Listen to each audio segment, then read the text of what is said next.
संविधान दिवस पर संसद भवन में विशेष कार्यक्रम का आयोजन किया गया है। कार्यक्रम में राष्ट्रपति भी मौजूद हैं, प्रधानमंत्री भी मौजूद हैं। राष्ट्रपति इस वक्त क्या कुछ कह रही हैं, सुनते हैं। अवसर पर एकत्र हुए। ये अवसर संविधान सभा की 15 महिला सदस्यों के योगदान को स्मरण करने का भी है।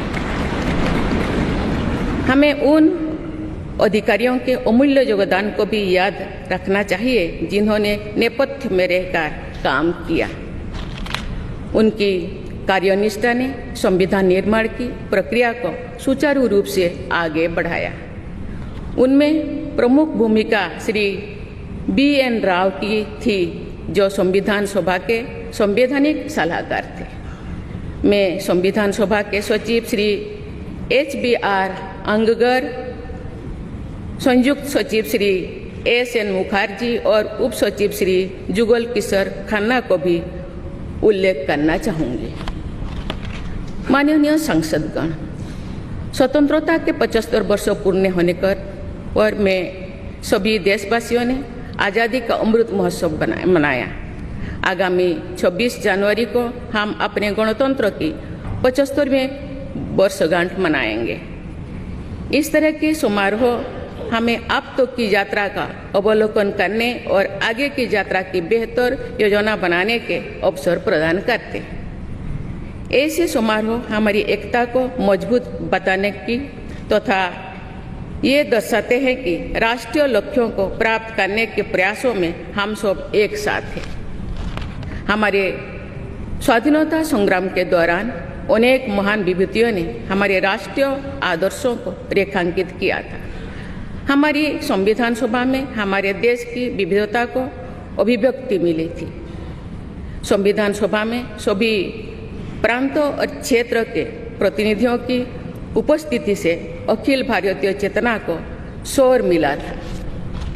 संविधान सभा के वाद विवाद तथा सदस्यों के संबोधनों में हमें संविधान निर्माण की प्रक्रिया के साथ साथ अपने देश के बारे में गहरी जानकारी प्राप्त होती है। आज जिन पुस्तकों का विमोचन किया गया तथा जो शॉर्ट फिल्म्स दिखाई गई, उनमें लोगों को हमारे संविधान निर्माण के गौरवशाली इतिहास का परिचय प्राप्त होगा। एक अर्थ में भारत का संविधान कुछ महानतम मेधावी लोगों द्वारा लगभग 3 वर्षों के विचार विमर्श का परिणाम था, लेकिन सही अर्थ में ये हमारे लंबे स्वाधीनता संग्राम का परिणाम था। उस अतुलनीय राष्ट्रीय आंदोलन के आदर्शों को संविधान में अत्यंत महत्वपूर्ण स्थान दिया गया। उन आदर्शों को सुस्पष्ट और संक्षिप्त रूप से संविधान की प्रस्तावना में व्यक्त किया गया है। ये आदर्श है न्याय, स्वतंत्रता, समता और बंधुता। ये आदर्श सदियों से भारत को परिभाषित करते हैं। संविधान की प्रस्तावना में उल्लिखित आदर्श एक दूसरे के पूरक है। समग्र रूप से ये सभी आदर्श ऐसा वातावरण उपलब्ध कराते हैं जिसमें हम नागरिक को फूलते फलते समाज में योगदान देने तथा साथी नागरिकों की मदद करने का अवसर मिलता है। माननीय संसदगण, संविधान की भावना के अनुसार कार्यपालिका, विधायिका और न्यायपालिका का ये दायित्व है कि वे सामान्य लोगों के जीवन को सुगम बनाने के लिए मिलजुल कर काम करें।